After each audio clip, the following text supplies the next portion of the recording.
저번 시간에는 염류, 염분에 대해서 공부를 하고 왔었습니다. 계속해서 해수에 대해서 조금 더 알아볼 건데요.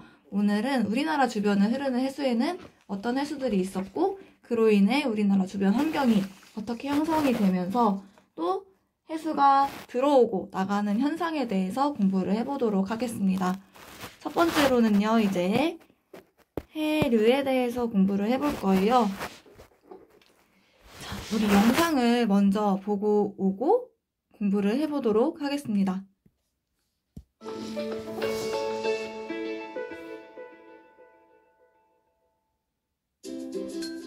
2012년 4월, 미국 알래스카 미들턴 섬의 바닷가를 산책하던 한 부부가 우연히 축구공 하나를 발견하였어요. 축구공에는 일본어로 오세대 초등학교 3학년이라는 문구와 무라카미 미사키군 힘내라는 글자가 쓰여 있었죠. 이 공이 작별 인사가 담긴 소중한 선물임을 알아챈 부부는 공의 주인을 찾아 나섰어요. 결국 부부는 이 축구공이 1년 전 일본 대지진 당시 발생한 쓰나미 때문에 떠밀려온 것임을 알았고 축구공의 주인도 찾게 되었는데요. 쓰나미에 휩쓸린 축구공은 대체 어떻게 알래스카까지 가게 된 걸까요? 바로 해류 때문입니다. 태평양을 흐르는 난류인 쿠로시오 해류를 따라 축구공이 태평양을 건너 알래스카까지 흘러간 것이죠. 우리나라도 삼면이 바다에 접해 있기 때문에 해류의 영향을 받아요. 먼저 쿠로시오 해류의 일부가 우리나라 쪽으로 흘러와 황해와 동해로 흐르는데요. 이때 황해로 흐르는 해류를 황해난류, 동해로 흐르는 해류를 동한난류라고 하죠. 또 동해에는 북한한류가 남쪽으로 흐르고 있어 북한한류가 동한난류와 만나 조경수역이 형성돼요. 이렇게 우리나라에는 난류와 한류가 모두 흐르고 조경수역에서는 한류성 어종과 난류성 어종이 함께 모여들면서 좋은 어장이 형성돼요.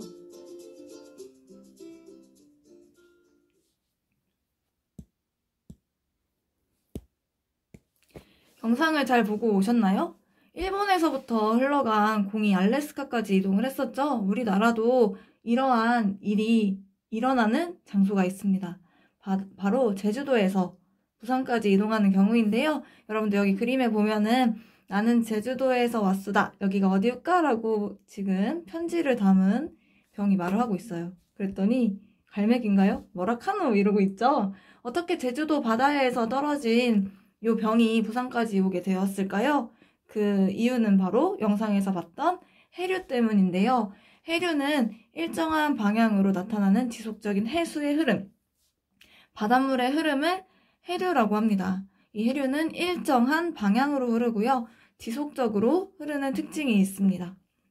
자, 우리나라의 주변 해류에는 어떤 게 있는지 먼저 확인하기 전에 선생님이 그림을 먼저 그려왔는데요.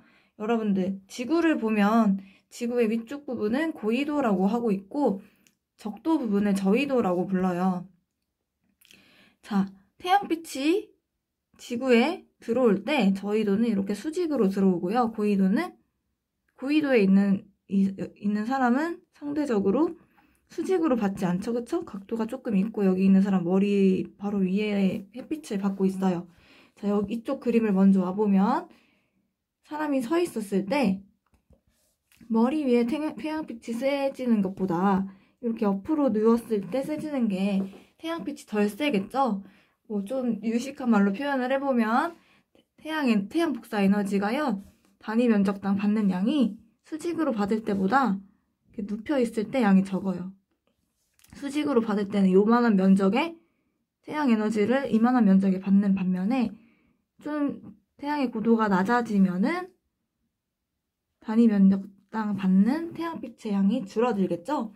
그래서 저緯도는 상대적으로 여기가 뜨겁고 여기는 차가워요. 상대적이에요. 상대적으로 저緯도는 따뜻하고 고緯도는 춥습니다. 자, 그렇기 때문에요. 이 저緯도에서부터 고緯도로 흐르는 바닷물은 따뜻한 바닷물이 흐르고요. 고緯도에서부터 저緯도로 흐르는 바닷물은 찬 바닷물이 흘러요. 그래서 저위도에서 고위도로 흐르는 비교적 따뜻한 해류를 난류라고 부를 거고, 고위도에서 저위도로 흐르는 비교적 차한 해류를 한류라고 부를 거예요. 우리나라 주변에는 이 두 가지의 난류가 다 흐르고 있거든요. 어떤 난류들이 있는지 보겠습니다. 자, 우리나라 주변 난류 중에는요, 뭐가 있냐면 황해를 흐르는 해류가 있어요. 그 해류의 이름이 너무 쉽네요. 황해 난류라고 부를 거예요. 황해 어디죠? 여러분, 여기가 서해죠. 서해를 다른 말로 황해라고도 불러요. 이쪽으로 이렇게 흐르는 해류를 황해 난류라고 부를 거고요. 또 어떤 난류가 있냐면 동해를 흐르는 난류가 있어요. 동해 난류라고 부르지 않고 동한 난류라고 부르고 있습니다. 이쪽을 이렇게 흐르는 해류를 동한 난류라고 부르고 있습니다. 한류도 있겠죠? 자, 한류에는 어떤 게 있냐면 동해를 흐르는 북한 한류가 있어요. 여기 위에서부터 이렇게 흘러 내려오는 한류를 북한 한류라고 합니다. 영상에서도 봤죠? 영상에서 이 한류와 난류가 만나는 지역을, 해역을 조경수역이라고 부르기로 했어요. 이 조경수역은요, 차가운 한류와 따뜻한 난류가 만나서 좋은 어장을 형성하는 장소예요. 그래서 여기서는 플랑크톤이 풍부하대요. 그래서 여기 한류성 어류도 있고 난류성 어류도 풍부해가지고 많은 어류, 다양한 풍부한 어류들이 있는 장소가 돼요. 그래서 여기에서 이제 많이 어부들이 어류를 잡아서 이렇게 생업에 종사를 하겠죠. 그래서 좋은 어장이 만들어지는 장소, 난류와 한류가 만나는 장소를 조경수역이라고 부를 거예요. 자, 이거 기억하셔야 돼요. 우리나라의 동해에는 어디요? 동해에는 동한 난류와 북한 한류가 만나 조경수역이 형성된다라는 거 꼭 기억해 주세요. 동한 난류와 북한 한류가 만나서 조경수역이 형성이 됩니다. 자, 좀 더 좋은 그림을 보고 공부를 해보면 여기 쿠르시오 해류에서 갈라지는 동한 한류랑 황해 난류가 있어요. 동한 난류와 황해 난류, 그리고 북쪽에서 흐르는 차가운 북한 한류가 있습니다. 헷갈리시면 안 돼요. 다시 동한 난류, 황해 난류, 북한 한류가 있다. 우리나라를 흐르는 해류에는 황해 난류, 동한 난류, 북한 한류가 있다는 거 꼭 기억하시고, 북한 한류와 동한 난류, 한류와 난류가 만나는 지역 동쪽에는 조경수역이 있다는 것을 기억을 해주시면 되겠습니다. 자, 문제 한번 풀어볼게요. 그림의 해류 중 고위도에서 저위도로 흐르는 해류는 무엇인가? 여러분, 일단은 고위도에서부터 출발해요. 그러면 차가운 해류가 흐르겠죠? 그 해류를 한류라고 부르기로 했고, 우리나라 주변이니까 북한 한류가 되겠죠. 자, 이거 읽어볼까요? 해류가 강할수록 선의 두께가 두껍고 뚜렷하지 않은 해류는 점선으로 표시를 하였대요. 이렇게 해류가 여기는 이렇게 센가 봐요. 파도가 센가 보네요. 빨리 흐르나 봐요. 자, 스스로 확인하기 문제 풀어볼게요. 1번. 저위도에서 고위도로 흐르는 비교적 따뜻한 해류를 무엇이라고 했었죠? 그렇죠. 난류라고 했었죠? 2번. 동해를 흐르는 해류에는 동한 난류와 북한 한류가 있었죠. 이거 꼭 기억을 해주셔야 됩니다. 3번. 우리나라 동해에서 북한 한류가 강하게 흐르면 조경수역의 위치는 어떻게 달라질까요? 여러분, 북한 한류, 고위도에서부터 오는 거고, 여기 북쪽에서, 동쪽에서 형성되는 거죠. 동해에서. 그러면은 우리나라가 이렇게 다시 그려볼게요. 이쪽에다가 우리나라가 이렇게 있을 때 북한 한류는 여기서 이렇게 오는 거예요. 그런데 이게 강하게 흐르면 더 밑으로 내려오겠죠. 근데 이 위쪽에서는 뭐가 오고 있어요? 그렇죠. 동한 난류가 이렇게 오고 있어요. 근데 북한 한류가 더 많이 세게 오고 있으니까 좀 더 남쪽에서 조경수역이 형성이 되겠죠? 더 남쪽에서 형성될 것이다 라고 적어주시면 됩니다. 세 번째 열쇠 풀어볼게요. 해수는 어느 방향으로요? 그렇죠. 일정한 방향으로 나타나는 지속적인 흐름을 보인다고 했었죠? 이곳을 무엇이라고 불렀었죠? 맞아요. 해류, 해수의 흐름, 해류라고 부르기도 했었습니다. 정리해보면 우리나라 주변에 흐르는 해수를 이제 해류라고 부를 건데, 일정한 방향으로 지속적으로 흐르는 것을 해류라고 부를 건데, 우리나라 주변에는 어떤 게 있었냐면, 그렇죠. 서해 쪽에 황해 난류가 있었고, 동쪽에 동한 난류, 그리고 차가운 한류, 북쪽에서 오는 북한 한류가 있었어요. 그래서 동쪽에서는 북한 한류와 동한 난류가 만나는 조경수역이 형성된다는 거 여러분들 반드시 기억을 해주시기 바랍니다. 오늘 우리나라 학습 목표가, 미리 말 안 했네요.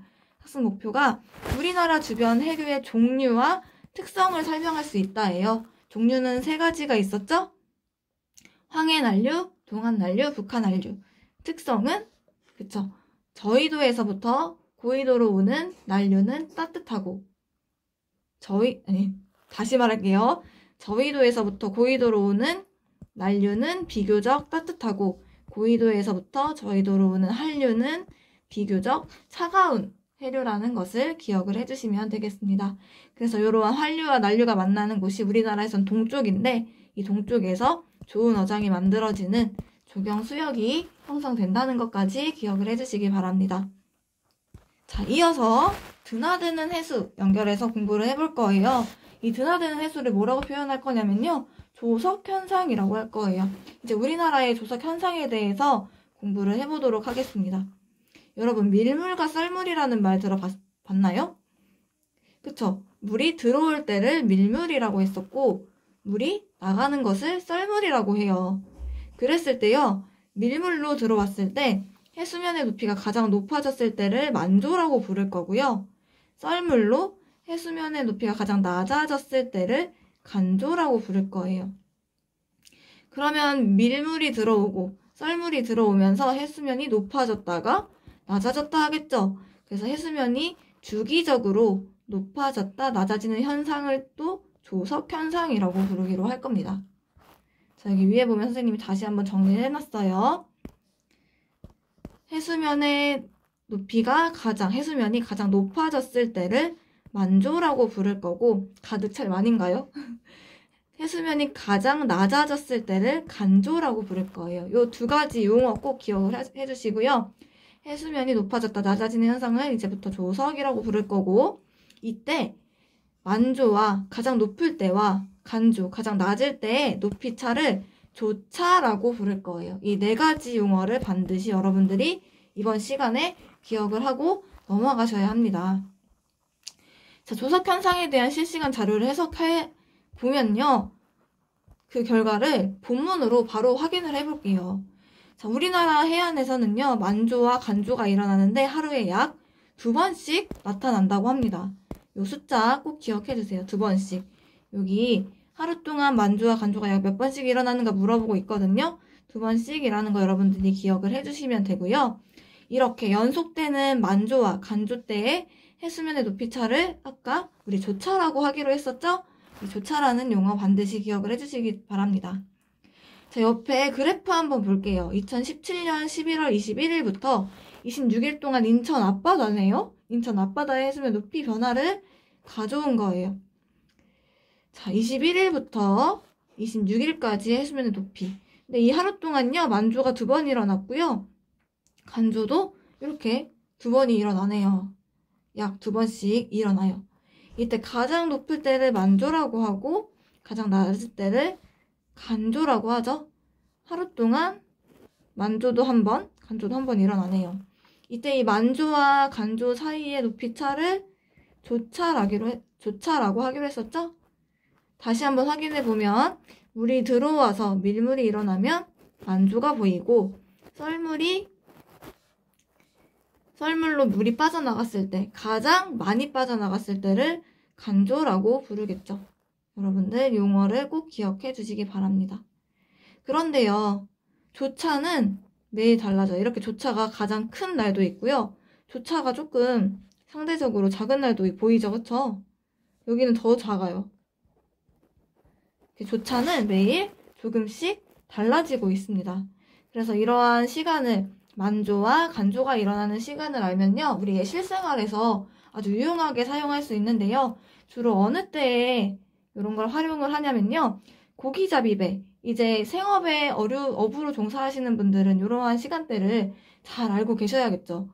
그쵸? 그래서 어느 때에 배가 나가면 조금 힘들겠구나. 지금 빨리 나갔다가 물이 들어올 때 맞춰서 배가 육지로 들어와야겠구나. 지금 나갔다가는 빨리 들어올 수 없구나. 이럴 때 이용을 하겠죠? 그래서 고기잡이 배가 바다로 나가거나 들어올 때 이러한 조차를 이용을 하고요. 갯벌에서 조개나 굴을 캘 때 여러분 만조 때 굴이나 조개를 캘 수 있을까요? 위험하겠죠. 그래서 썰물로 물이 빠져나가는 간조 때 또는 썰물 때 이러한 일을 해야겠죠. 그랬을 때 이러한 조석 현상을 이용하기도 하고 바다 갈라짐이 나타나는 지역, 좀 이따가 이거는 영상으로 한번 확인할 텐데요. 우리나라에 바다 갈라짐으로 나타나는 지역이 있대요. 그 지역을 여행할 때도 활용을 할 수 있겠죠. 막상 여행을 갔는데 밀물이 막 들어오는 만조 때 가면은 볼 수가 없죠. 그래서 우리가 시간을 맞춰서 가기 위해서 이러한 정보를 찾아보는데 조석 현상을 활용을 하겠죠.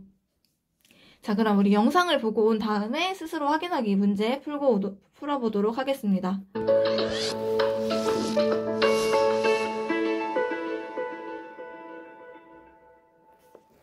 충청남도 태안. 밀물때는 물이 잠겨 보이지 않다가 썰물이 되면 모습을 당당히 드러내는 거대한 돌담.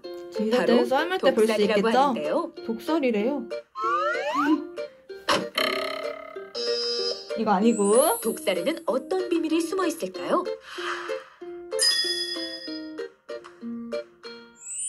독살은 조차를 이용하여 물고기를 잡기 위해 돌을 쌓아 만든 일종의 돌그물이에요. 여기서 조차란 밀물이 되어 해수면의 높이가 가장 높아졌을 때를 만조라고 하고 썰물이 되어 해수면의 높이가 가장 낮아졌을 때를 간조라고 하는데요. 바로 만조일 때와 간조일 때 해수면의 높이 차를 조차라고 하죠. 여러분 실제 간조 때는 즉 밀물때가 땅이 더 되면 보여요. 해수면의 높이가 높아져 독살이 물에 잠기게 되고 해류의 바다 이때 물의 방향. 흐름을 따라 들어온 물고기가 썰물때가 되면 해수면의 높이가 바다 낮아져 방향. 바다 독살이 드러나면서 물고기가 바다에 돌아가지 못하고 음. 돌담 안에 남게 되는 것이에요. 우리나라의 바닷가에서는 하루 동안 만조와 간조가 2번씩 일어나므로 독살은 자연의 시간표에 따라 하루 2차례 물고기를 잡을 수 있어요.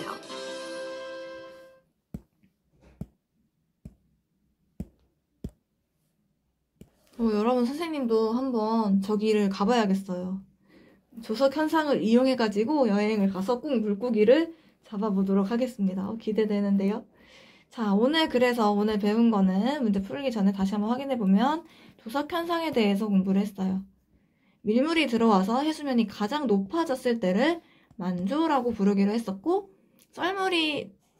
썰물로 인해서 물이 빠져나가서 해수면이 가장 낮아졌을 때를 간조라고 부르기로 했었죠. 이렇게 해수면이 높아졌다가 낮아지는 현상을 조석 현상이라고 부를 거고요. 그 만조 때와 간조 때의 해수면의 높이 차를 조차라고 할 겁니다. 자, 요것을 이제 여러분들이 잘 기억을 해주셔야 되는데, 만조와 간조는 하루에 약 2번씩 일어난다고 했었고, 매일 조금씩 조차는 달라진다고 했었다. 이러한 일을 고기잡이 배가 바다로 나가거나 들어올 때 활용하고, 여행 갈 때도 활용하고, 갯벌에서 조개나 굴을 캐시는 분들이 활용을 하겠죠? 여러분 그거 아세요? 바다에 아무나 들어갈 수 없다는 거. 조개나 굴을 캐는 허가를 받은 사람들이 들어가요. 그분들은 이러한 조석 현상에 대해서 잘 알고 계시겠죠? 자, 스스로 확인하기 문제 풀어보도록 하겠습니다. 1번. 해수면의 높이가 주기적으로 높아졌다가 낮아지는 현상을 우리 조석이라고 부르기로 했었고요. 밀물로 물이 들어오는 것으로 인해서 해수면의 높이가 가장 높아졌을 때를 만조라고 부를 겁니다. 3번. 그림과 같이 해수면의 높이가 변하는 해안에서 갯벌 체험을 하기에 적절한 시간을 한번 찾아볼게요. 여러분 갯벌 체험을 할 거예요. 밤에 하면 매우 위험하겠죠? 낮에 해야 안전할 거예요. 또 갯벌 체험을 하려면 갯벌이 드러나야 돼요. 그러면은 밀물이 아니라 썰물로 물이 빠져나갈 때 해야 될 거예요. 그럼 이 두 개 중에 하나인데 여기는 새벽이기 때문에 안 되고요. 여기가 적합할 거예요. 이때 시간은 1시에서 4시 사이가 적합하겠네요. 1시에 딱 들어갔다가 물이 막 들어오기 시작할 때 나가면 안전하게 우리가 갯벌 체험을 할 수가 있겠죠? 자, 그러면 우리 그동안 해수에 대해서 배웠던 것을 정리를 한번 해보도록 하겠습니다. 여러분들 교과서 몇 쪽이냐면 259쪽을 펴주시고 같이 풀어주시기 바랍니다. 자, 해볼게요. 해수의 특징. 자, 우리 맨 처음에 해수의 온도에 대해서 공부를 했었어요. 해수가 깊어짐에 따라서 태양 에너지를 받는 양과 또 바람의 영향을 받지 못하는 곳들이 있었죠. 그랬을 때 깊이가 깊어짐에 따라서 온도가 달라졌는데 그것에 대해서 우리 문제로 확인해 보도록 하겠습니다. 자, 깊이에 따른 수온 분포에 영향을 미치는 요인에는 두 가지가 있었어요. 어떤 요인이 있었어요? 그렇죠. 태양 아니고 태양 에너지가 영향을 미쳤었고 또 바람이 영향을 미쳤었죠. 태양 에너지에 의해서는 이제 온도가 달라졌었어요. 잘 받으면 높은 온도를 형성했었고 바람의 영향을 받으면 저 표면에 해수가 섞이는 영향을 줬었죠. 그래서 이러한 두 가지 요인에 의해서 해수가 깊이에 따라서 3개의 층으로 구분할 수 있었습니다. 자, 첫 번째 층은요, 혼합층이라고 했었어요. 이 혼합층의 특징은 태양 에너지를 받기 때문에 온도가 높았고 바람에 의해서 섞여서 일정한 온도층을 가지게 됐었어요. 그리고 태양 에너지를 받지 않는 가장 깊은 바다, 심해층이 있었고 이 둘 사이를 연결해주는 수온약층이 있었습니다. 수온약층의 특징은 온도가 급격하게 변화하는 특징을 가지고 있었죠. 그 다음에 우리는 바닷물의 짠맛, 염분에 대해서 공부를 했었습니다. 자, 읽어볼게요. 해수 1000g에 녹아있는 염류의 총량을 그람수로 나타낸 것으로서 선생님이 염류의 농도라고도 표현을 했었죠. 염분이라고 했었고 이 염분의 단위로는 PSU를 사용한다고 했었습니다. 자, 해역에 따라서 염류의 양은 달랐어요. 그런데 각각의 뭐 염화 나트륨의 양, 염화 뭐 칼슘의 양, 또 뭐였죠? 염화 마그네슘, 항상 마그네슘이었나요? 뭐 그런 것들의 양은 달라도 각각의 비율은 일정했었죠. 자, 이러한 비율이 일정한 염류가 차지하는 비율이 일정하다는 법칙을 무엇이라고 불렀었냐면 염분비 일정 법칙이라고 불렀습니다. 다시 한번 염류의 양은 달라도 각 염류가 차지하는 비율은 일정했었습니다. 그렇죠? 기억나죠? 우리 그래프로 이렇게 쭉 해가지고 7.7 정도로 78%로 일정했던 거. 가장 많았던 염화 나트륨이기 때문에 바다는 쓴맛보다는 짠맛이 난다고 했었던 거. 자, 오늘 배웠었던 거 채워볼게요. 자, 우리나라의 주변은 일정한 하고 지속적인 바다의 흐름, 해류가 있는데 고위도에서부터 저위도로 흐르는 차가운 한류가 있었고 저위도에서부터 고위도로 흐르는 비교적 따뜻한 난류가 있었죠. 난류에는 두 가지, 서해에 있는 황해난류가 있었고 동쪽에 있는 동안난류가 있었어요. 여기 표시를 해보면 여기 황해난류가 있고 여기 9번이 동안난류가 되겠어요. 그리고 한류에는 북쪽에서부터 오는 북한 한류가 있겠죠. 자, 그래서 동쪽에 보면은 한류와 난류가 둘 다 흘러요. 위에서는 한류가 흐르고 아래서는 난류가 흐르기 때문에 한류와 난류가 만나는 조경수역이 형성이 된다고 했었죠. 이 조경수역은 좋은 어류가 풍부한 좋은 어장이 형성된다고 했었습니다. 자, 마지막으로 우리 해수면의 높이가 주기적으로 높아졌다가 낮아지는 우리 조석 현상에 대해서 공부를 했었어요. 물이 들어오는 밀물로 해수면의 높이가 가장 높아졌을 때를 만조라고 부르기로 했었고 썰물로 해수면의 높이가 가장 낮아졌을 때를 간조라고 부르기로 했었죠? 여러분들 우리 일상에서도 많이 들어봤을 거예요. 그래서 이번 시간에 배웠던 거는 그렇게 어렵지 않을 거예요. 그래서 여러분들이 조금만 시간을 투자해 주면은 충분히 여러분들의 머릿속에 쏙쏙 들어갈 수 있는 내용이니까 포기하지 말고 끝까지 공부해 주세요. 자, 가로 2번. 만조와 간조일 때 해수면의 높이차는 매일 조금씩 어떻게 됐었어요? 달라졌었죠? 만조와 간조의 높이차가 매우 높을 때도 있었고 점점 좀 낮을 때도 있었어요. 차이가 적을 때도 있었고 차이가 클 때도 있었고. 자, 옆에 문제도 풀어보겠습니다. 확대해서 1번. 다음 설명에 해당하는 해수의 층을 쓰시오. 바람의 영향을 받는데요. 그럼 딱 하나의 층밖에 없어요. 가장 표면의 층밖에 없겠지. 그쵸? 바람과 태양 에너지를 대부분 흡수해서 여기 그래프를 그려봤을 때 높은 온도에서 일정한 깊이에 따라서 온도가 일정한 층을 그렇죠. 혼합층이라고 했었습니다.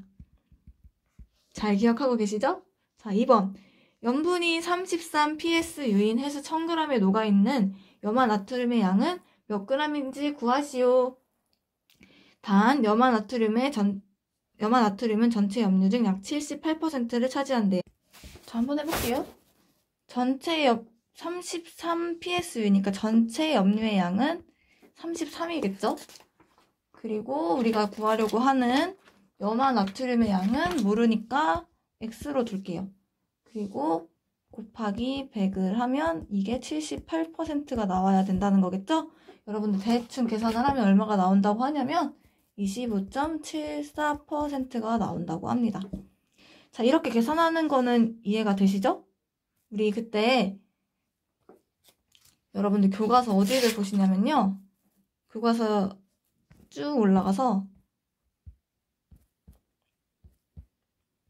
여기 이 염류의 비율 계산하는 부분 있잖아요. 전체 염류에서 한 염류가 차지하는 비율을 구할 때는 전체 염류의 양분의 한 염류의 양 곱하기 100이라고 했었어요. 전체 염류의 양이 PSU, 염분을 뜻하는 거니까 여러분들 분모에 다시 내려가서 쭉 내려가서 분모에 전체 염분의 양 33을 적어놓고 그리고 우리가 구하려는 염화나트륨의 양 요게 x라고 놓고 곱하기 100을 하면 78% 나온다고 하고 계산을 해보면 식 하나에 미지수 하나이기 때문에 구할 수가 있겠죠? 그때의 정답은 25.74% 아니고 g이죠, 그쵸? 지워볼까요?